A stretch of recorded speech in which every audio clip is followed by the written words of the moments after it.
Hello everyone. So, i-share ko sa inyo yung bago ngayon. Bago. So, bili na kayo ng tint ko. Meron akong bagong color ng bottle, which is yung nude. This one. Meron akong nude. So, dati itong pink. Ayan, ito. Tapos ngayon, meron pa akong bago. So, may natitira pa akong 3 sets of pink. Ayan. Tapos, and the others is nude na siya. So, same price pa din. 1 set, 249. Gumawa ako kanina ng video pero mali-mali yung mga sinasabi ko. At saka yung per piece naman is 50 pesos. So, meron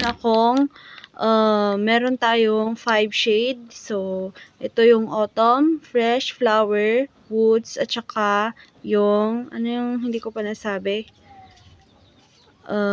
Fairy. Ayan.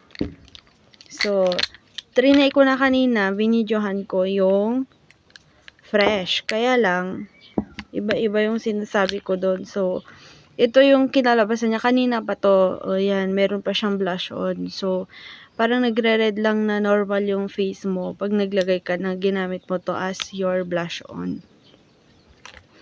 So, ito siya. Saan na yun? Ito pa yun. Ito. So, ganyan lang siya.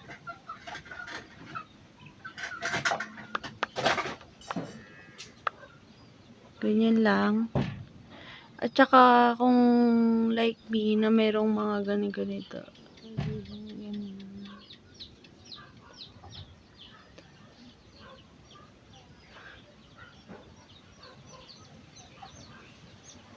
Ayan. Ito yung fresh. So, itong fresh, ito, pwede nyo siyang kapalan, pwede ding manipis, yung natural lang.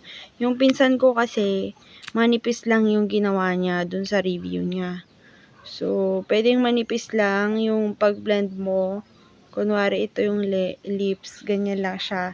So, yun naman, yung pinaka, pag dinoble layered mo siya.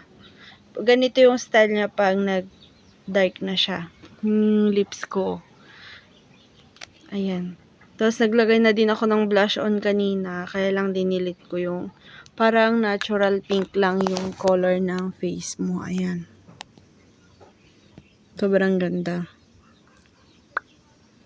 At saka ito, hindi siya mapait. Hindi talaga siya mapait. Hindi din siya nag-i-stain sa ipin. At saka, hindi din siya, pag nag-dry na siya, kunwari, ida-dry ko. Wait lang. Pag ida-dry mo na, pag na-dry na yung lips niya,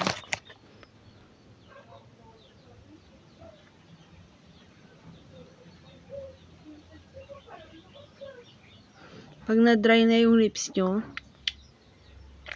hindi na siya nag-i-stain. Kasi, ito, naka-stain na sa lips mo. Tapos, ang mga ingredients pa nito is pure organic. At saka, ang ginamit na water is distilled water. So, hindi talaga siya yung madaming toxicity. So, okay lang siya. At saka, yung scent mabango at walang lasa, hindi siya mapait. At saka, itong shelf life niya is 1 year and 3 months. So, next year pa siya anong tawag doon? Mag-e-expired.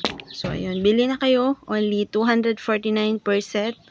And, meron ka ng GN Cosmetics. GN Tint. So, ayun.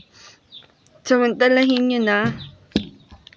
Kasi, ang bilis na ubos nung una. 3 sets na lang yung natira. So, na-order pa yung isang set. So, 3 sets na lang. Order na kayo. Yun.